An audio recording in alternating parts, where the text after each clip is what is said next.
সুপ্রিয় দর্শক আসসালামু আলাইকুম। আমি সাথী সিম্পল কুকের পক্ষ থেকে আপনাদের সবাইকে স্বাগত। আজকে আমি আপনাদের সাথে শেয়ার করছি আলু পুরি তৈরির রেসিপিটি। যেহেতু এটা আলু পুরি, তাই বুঝতে পারছেন যে ঘরে থাকা খুবই সামান্য উপকরণ দিয়ে খুব সহজেই এই রেসিপিটি আমরা যে কেউ ঘরে তৈরি করে নিতে পারবো। আর এটা একদম হোটেলের পুরির মতোই সুস্বাদু হয়, আর অনেকক্ষণ এটি সফট থাকে, কোনো শক্ত ভাব থাকে না। চলুন তাহলে দেখে নেওয়া যাক আলু পুরি তৈরির মূল রেসিপিটি। আলু পুরি তৈরির জন্য এখানে আমি নিয়ে নিলাম 2 কাপ ময়দা, আপনারা চাইলে আটাও নিতে পারেন। আর দিয়ে দিচ্ছি হাফ চা চামচ লবণ, আর সাদা তেল দিয়ে দিচ্ছি 2 টেবিল চামচ পরিমাণ। দিয়ে এটাকে হাত দিয়ে এভাবে সুন্দরভাবে মিক্সড করে নিতে হবে, কোথাও যেন দলা পেকে না থাকে, সবগুলো সুন্দরভাবে মিক্সড করে নিতে হবে।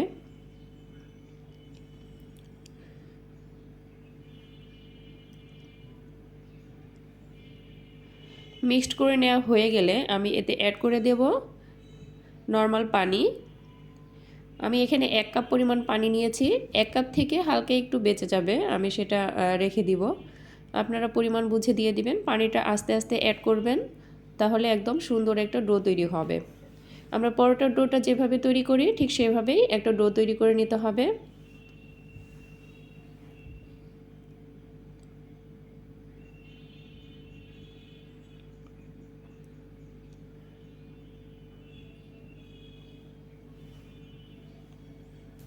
যেটুকু পানি আমার লাগছে না, এটা আমি রেখে দিচ্ছি।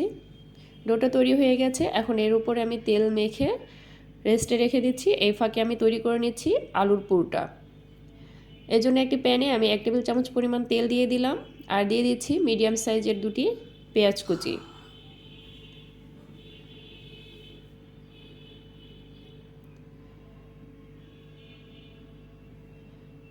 আর কাঁচামরিচ কুচি দিয়ে দিলাম 5 থেকে 6টি, আপনারা স্বাদ অনুযায়ী দিয়ে দিবেন ঝালটা কীরকম চাচ্ছেন। আপনারা অবশ্যই চেষ্টা করবেন চিলি ফ্লেক্সটা দেওয়ার, আমি দিলাম না, আমার বাচ্চারা খাবে ঝালটা, এই জন্য আমি কম রাখছি একটু। আর দিয়ে দিচ্ছি লবণ হাফ চা চামচ পরিমাণ, চাট মশলা দিয়ে দিলাম 1 চা চামচ পরিমাণ। চাট মশলাটা অবশ্যই দেওয়ার চেষ্টা করবেন, এতে টেস্টটা অনেক গুণ বেড়ে যায়। আর দিলে ধনেপাতা কুচি দিয়ে দিলাম 2 টেবিল চামচ পরিমাণ। দিয়ে আগে থেকে সেদ্ধ করে গ্রেট করে রাখা আলুটা আমি অ্যাড করে দিচ্ছি। এখানে আমি মিডিয়াম সাইজের 2 থেকে 3টে আলু নিয়েছি। আলুটা অবশ্যই গ্রেট করে নেওয়ার চেষ্টা করবেন। সেদ্ধ হলেও গ্রেট করলে কি হয় যে দলা পেকে থাকবে না, এতে করে পুরিটা ফেটে যাবে না বা উঁচু হয়ে থাকবে না। তা নাহলে হাত দিয়ে ম্যাশ করলে চেষ্টা করবেন একদম যেন কোনো গোটা ভাব না থাকে।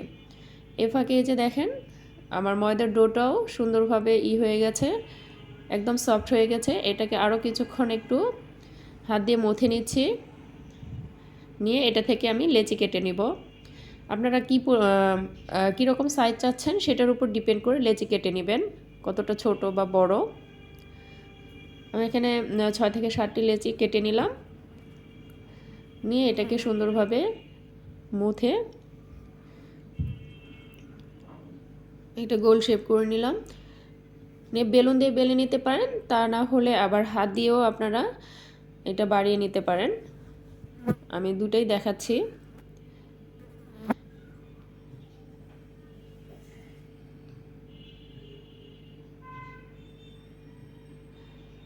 নিয়ে এখানে আলুর পুরটা আমি দিয়ে দিচ্ছি। পুরটা একদম বেশিও দেওয়া যাবে না, আবার কমও না, দেখবেন বের হয়ে যেন না আসে, সেজন্য একটা পরিমাণ অনুযায়ী দিয়ে দিবেন। দিয়ে এর মুখটা সুন্দরভাবে সিল করে দিবেন। মুখটা সিল করার সময় একটু সাবধানে দিতে হবে, কোনো জায়গায় যেন ফাঁকা না থাকে, তাহলে আলুর পুরটা বেরিয়ে আসার চান্স থাকবে।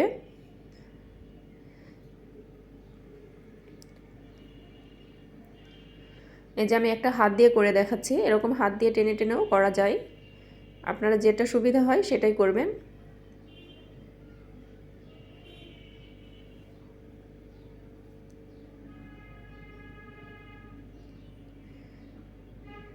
পরিমাণ মতো আলুর পুরটা দিয়ে একইভাবে আমি এর মুখটা সিল করে দেব।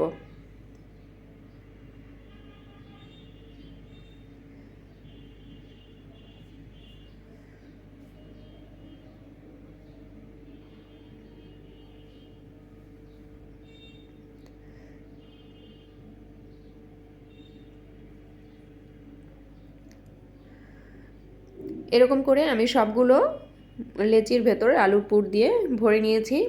এখন আমি এগুলো বেলে নিচ্ছি। আপনারা চাইলে বেলেও নিতে পারেন, আবার যদি চান এভাবে হাত দিয়েও আস্তে আস্তে প্রেস করে করে এটা বাড়িয়ে নিতে পারেন, এতেও কোনো সমস্যা নেই। আমি একটা হাত দিয়ে প্রেস করে দেখাচ্ছি, এই যে এরকম রেডি। আমি আর একটা বেলে দেখাচ্ছি, দেখেন বেলে নিলে অবশ্যই এটা অনেক তাড়াতাড়ি হয়ে যায়, আপনাদের যার যেটা সুবিধা মনে হয় সেটাই করে নেবেন।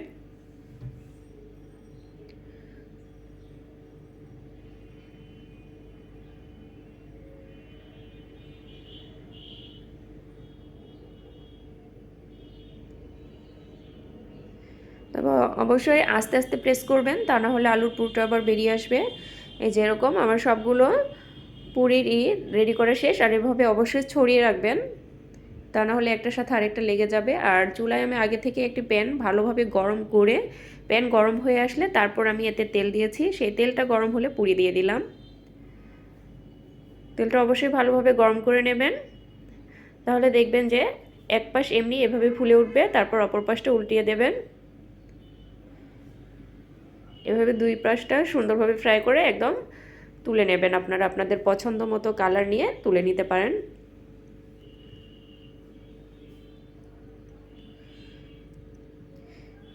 এভাবে আমি সবগুলো পুরি এক এক করে ভেজে নিব। যদি আমার আজকের রেসিপিটি আপনাদের ভালো লেগে থাকে তাহলে অবশ্যই একটা লাইক, কমেন্ট এবং শেয়ার করতে ভুলবেন না। আর আমার চ্যানেলটিকে সাবস্ক্রাইব করে অবশ্যই চ্যানেলের পাশেই থাকবেন। এই যে দেখেন আমি ছিঁড়ে দেখাচ্ছি এগুলো কতটা সফট হয়েছে, অনেক মজাও হয়েছে, আর ভেতরটাও দেখেন অনেকটা সুন্দর হয়েছে। আমি নতুন, প্লিজ আমাকে একটু সহায়তা করবেন, আর আমার পাশে থাকার জন্য অবশ্যই আমার চ্যানেলটাকে সাবস্ক্রাইব করবেন। তাহলে আজকের মতো বিদায় নিচ্ছি। আল্লাহ হাফেজ।